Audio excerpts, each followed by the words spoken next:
Amanya gange Mpita Nankyaleta nze mukyala w'omugenzi.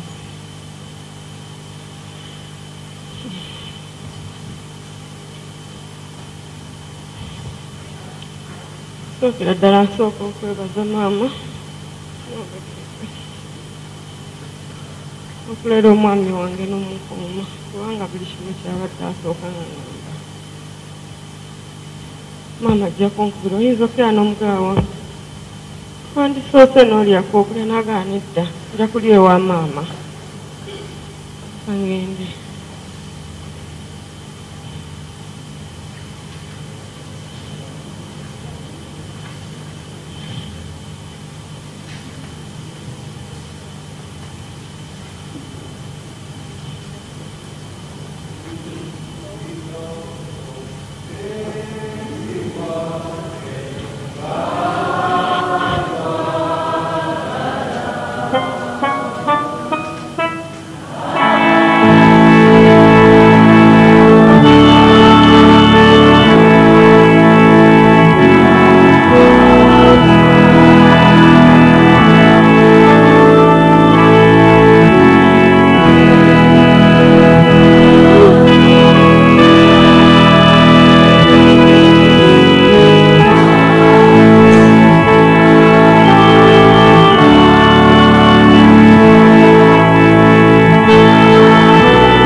Mulungi ekiseera kyonna bannaye tutuusa okwebaza kwaffe ku lwa muganda wange. Njogera ku lwa muganda wange kubanga nze oyo muganda wange. Tutuusa okwebaza kwaffe kale kuba abadde ayogera mpola maama awulidde. Tutuusa okwebaza kwaffe eri maama Nnaabagereka. Maama weebale nnyo, weebalire ddala. Weebale by'otukoledde byonna, weebale okulera omwami waffe okubalagana ne muganda wange oyo kuba yamufuna mwana muto ne babeera bonna naye amukuumye era nga bw'omulabye ng'abadde yeeyisa bulungi. Naffe tumufumbidde emyaka mingi naye ng'atweyisizaako bulungi kuba n'abaana be tumuzaddemu mubalaba.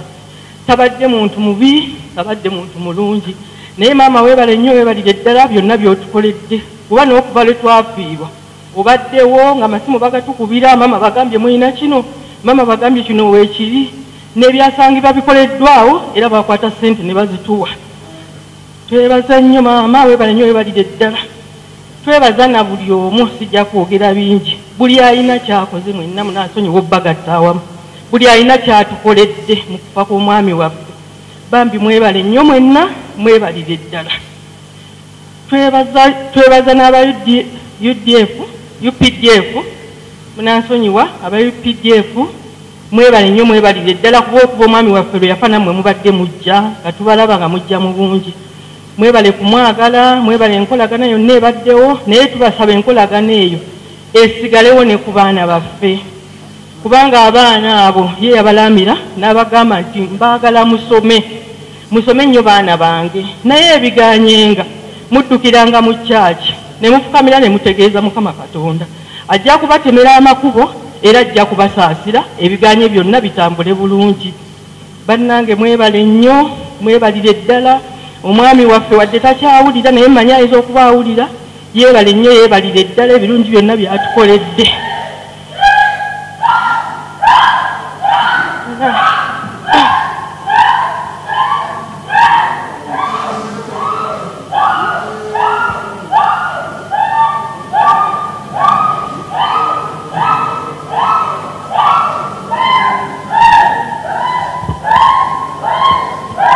Yesu omulokozi yanfirira ku muti nanzijjako ebibi. Yesu mulokozi wange obutukuvu bwake bonna zirakyerere kyenabanga kwesiga Yesu n'omukozi wange ombereka bulijjo tambule mu kkubo lyo kwatenga amateeka go Yesu n'omukozi wange.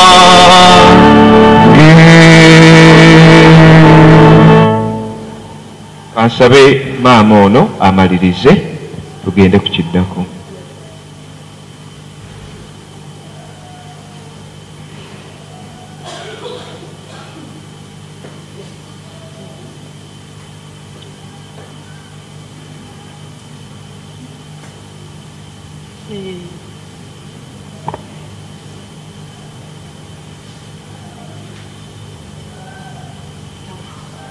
Bane kamalirize Mukama abakulembere atukulembere paka enkya nga tugalamiza omwami waffe. Sirina bingi byenja kwongerako naye nga buli omu bwe neebazizza twongera okubeera nti tusiimenye. Mpozi okwongera okubabuulirako mukyala wa Julius bwe mulabye afaanana nti olw'okuba omukyala oyo abadde ayagala nnyo mwami we, bwe yalaba ng'omwami atabuse yeetaaga okuddusa mu ddwaliro. Amazima bampita kuba bamanyi nti mbadde kumpi nnyo ne Julius. Ne mbagamba sisobola kuva Busunju ssaawa zino olw'okuba nali sirinaawo ntambula y'amangu. Omukyala yayaayaana okuddusa mwami we mu ddwaliro. Sitaani ayagala nnyo okwegulumiza. Omukyala bwe baatuuka mu kkubo n'afuna akisidenti, kwe kulaba ng'abadde afaanana bw'atyo. Omwana ono Julius abadde amwagala nnyo kuba abadde God's father we ye Muwonge Joseph abadde atambula nnyo ne Julius. Tweyanziza nnyo, tweyanzeege byonna, temujjanga okwo.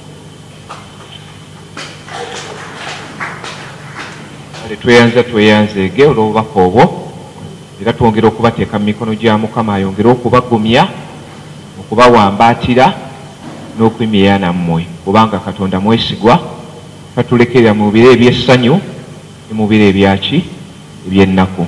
Mu kiseera kino katwanirize taata ku lw'ennyumba yonna